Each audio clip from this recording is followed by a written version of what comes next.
हरे कृष्णा। पवित्र कार्तिक मास महात्म्य कथा अध्याय 5 प्रारंभ करते हैं। प्रभु मुझे सहारा है तेरा, जग के पालनहार। कार्तिक महात्म्य की कथा करूं बारंबार। राजा प्रथु बोले, नारद जी, आपने कार्तिक मास में स्नान का फल कहा है। अब अन्य मासों में विधि पूर्वक स्नान करने की विधि, नियम और उद्यापन की विधि बतलाइए। देवऋषि नारद ने कहा, हे महाराज, आप भगवान विष्णु के अंश से उत्पन्न हुए हैं, अतः यह बात आपको ज्ञात ही है।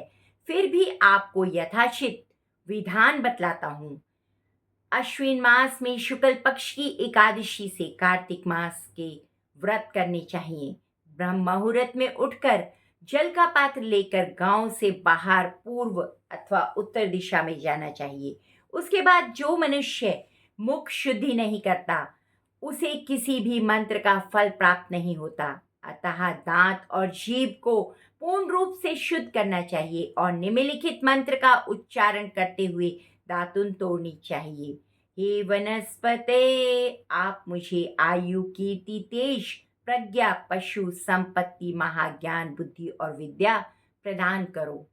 इस प्रकार उच्चारण करके वृक्ष से 12 अंगुल की दातुन से, दूध वाले वृक्षों से दातुन नहीं लेनी चाहिए। इसी प्रकार कपास, कांटेदार वृक्ष तथा जले हुए वृक्ष से भी दातुन लेना मना है, जिससे उत्तम गंध आती हो और जिसकी टहनी कोमल कोमल हो। ऐसे ही वृक्ष से दंत धवन ग्रहण करना चाहिए। प्रतिपदा, अमावस्या, नवमी, छठी, रविवार को चंद्र तथा सूर्य में दातुन नहीं करना चाहिए।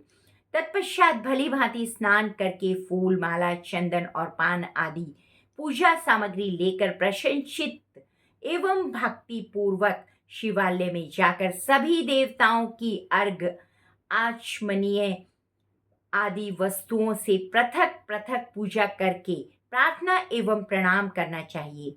फिर भक्तों के स्वर में स्वर मिलाकर श्री हरि का कीर्तन करना चाहिए। मंदिर में जाकर गायक भगवान श्री हरि का कीर्तन करने आए हों, उनको माला, चंदन, तांबुल आदि से पूजन करना चाहिए, क्योंकि देवालयों में भगवान विष्णु को अपनी तपस्या और योगदान द्वारा संपन्न करते थे। परंतु कलयुग में भगवान भागवत गुणगान को ही भगवान श्री हरि को प्रसन्न करने का एकमात्र साधन माना गया है। नारद जी राजा पृथु से बोले, हे राजन, एक बार मैंने भगवान से पूछा कि हे प्रभु, आप सबसे अधिक कहाँ निवास करते हैं? इसका उत्तर देते हुए भगवान ने कहा, हे नारद, मैं बैकुंठ या योगियों के हृदय में निवास नहीं करता, अपितु जहाँ मेरे भक्त मेरा कीर्तन करते हैं, मैं वहीं निवास करता हूँ।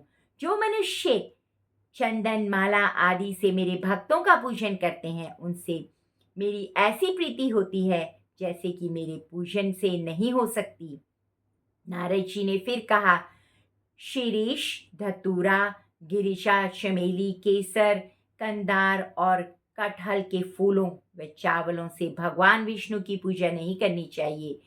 कटहल, कंद, गिरीश, जूही, मालती और केवड़ा के पुष्पों से भगवान शंकर की पूजा नहीं करनी चाहिए। जिन देवताओं की पूजा में फूल निर्दिष्ट हैं, उन्हीं से उनका पूजन करना चाहिए। पूजन समाप्ति के बाद भगवान से क्षमा प्रार्थना करनी चाहिए।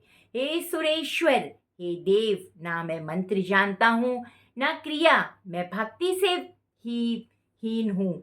मैंने जो कुछ भी आपकी पूजा की है उसको पूरा करें। ऐसी प्रार्थना करने के पश्चात साष्टांग प्रणाम करके भगवत कीर्तन करना चाहिए, श्री हरि की कथा सुननी चाहिए और प्रसाद ग्रहण करना चाहिए। जो मनुष्य उपरोक्त विधि के अनुसार कार्तिक मास का अनुष्ठान करते हैं, वह जगत के सभी सुखों को भोगते हुए अंत में मुक्ति को प्राप्त करते हैं।